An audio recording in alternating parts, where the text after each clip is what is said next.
প্রিয় দর্শক, সামনে এশিয়া কাপ।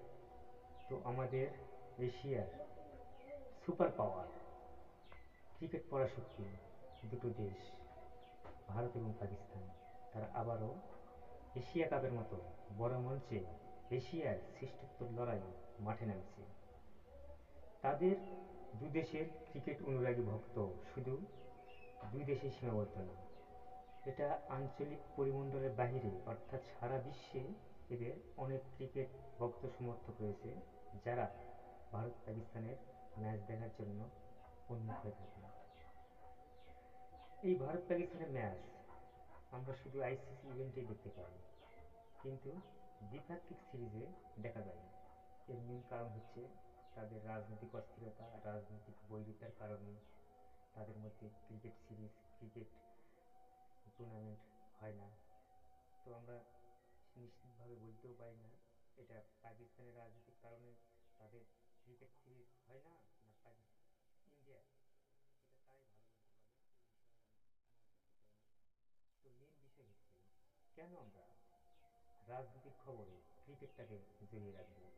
আর রাজনীতির জায়গায় রাজনীতি থাকবে, তাতে ক্রিকেটের সৌন্দর্য বৃদ্ধি পাবে। একটা খেলায় দেশ তথা বিশ্বের জাতি, বর্ণ, ধর্ম নির্বিশেষে মানুষগুলোকে এক কাতারে তারা আনতে পারে শুধু খেলাধুলায়। আর সেখানে আমরা রাজনীতি ঢুকিয়ে দিয়ে রাজনীতির মাধ্যমে ক্রিকেটটাকে আমরা পঙ্গু করে রাখছি, দর্শকের বিনোদন তথা ভক্ত সমর্থকের চাহিদা থেকে তাদেরকে আমরা বঞ্চিত করে রাখছি।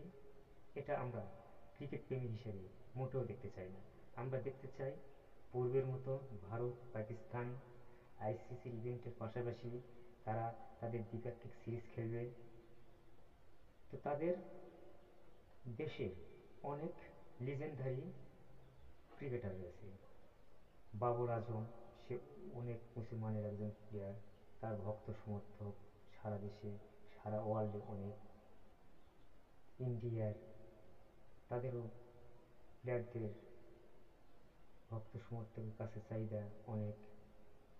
তো এটা শুধু ক্রিকেটকেই তাদেরকে পরিচিত করিয়েছে, অথচ আমরা সেই ক্রিকেটকে আমরা রাজনীতির খবরে রাখতে চাই।